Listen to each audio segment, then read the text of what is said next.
இன்றைக்கி நம்ம பண்ண போகிறது சாம்பார், முருங்கைக்காய் சாம்பார் பண்ணுறோம். இதில் துவரம்பருப்பு 2 கிளாஸு, ஒரு வெங்காயம், 4 தக்காளி, கொஞ்சம் பூண்டு, கொஞ்சம் ஒரு பெருங்காயம், இங்கே பாருங்கள், உப்பு, தேவையான அளவு போட்டு இப்போ மூடி போட்டு 3 விசில் வரைக்கும் வேக வைக்கலாம் பருப்பை.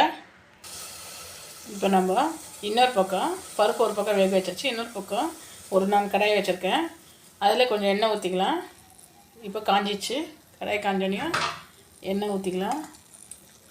எண்ணெய் உங்களுக்கு எவ்வளோ தேவையோ அவ்வளோ ஊற்றிக்கோங்க. அப்புறம் தாளிக்க கடுகு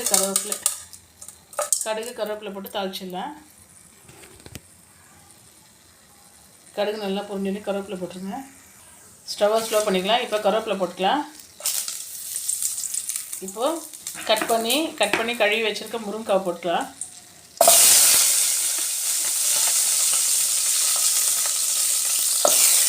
முருங்கைக்காய் போட்டு அது ஒரே ஒரு முறை மிக்ஸ் பண்ணிவிட்டு மிளகாத்தூள் தனியாத்தூள் போடலாம். இப்போ காரம் உங்களுக்கு எவ்வளோ தேவையோ அவ்வளோ போட்டுங்க. நான் 2 டேபிள் ஸ்பூன் போடுறேன். அப்புறம் தனியாத்தூள் 3 போட்டுக்கிறேன்.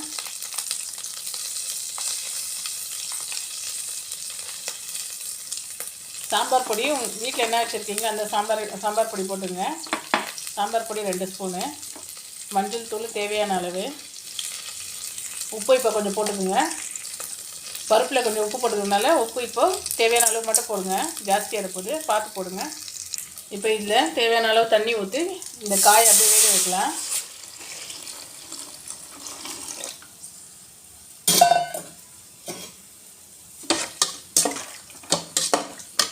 இது கொஞ்சம் அப்படியே வேகட்டும். கொஞ்சம் ஸ்லோவில் வச்சுக்கோங்க. பருப்பு வெந்துச்சு. இப்போ நம்ம நல்லா கடைஞ்சி இந்த முருங்கைக்காயில் ஊற்றிடலாம். இங்கே காயம் வெந்துச்சு. இப்போ இதில் நம்ம வேக வச்ச பருப்பை ஊற்றிடலாம்.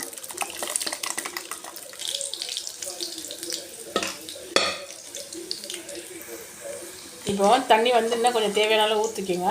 இங்கே பாருங்கள், ஒரு 5 நிமிஷம் கொதிக்கிட்டோம். இப்போ நல்லா கொதிச்சிச்சு. நான் ஒரு சின்ன நெல்லிக்காய் அளவு புளி கரைச்சி வச்சுக்கிறேன். அந்த புளி தண்ணியை தான் இப்போ ஊற்றுறேன். ஊற்றிட்டு இது ஒரு கொதிக்கிட்டோம். கொஞ்சம் கொதிச்சோன்னே கொத்தமல்லி தூவி இறக்கிடலாம். இப்போது நல்லா கொதிச்சிச்சு. கொத்தமல்லி தூவிட்டு ஆஃப் பண்ணிடலாம். இந்த வீடியோ பாருங்கள், லைக் போடுங்க, கமெண்ட் பண்ணுங்கள், சப்ஸ்கிரைப் பண்ணுங்கள்.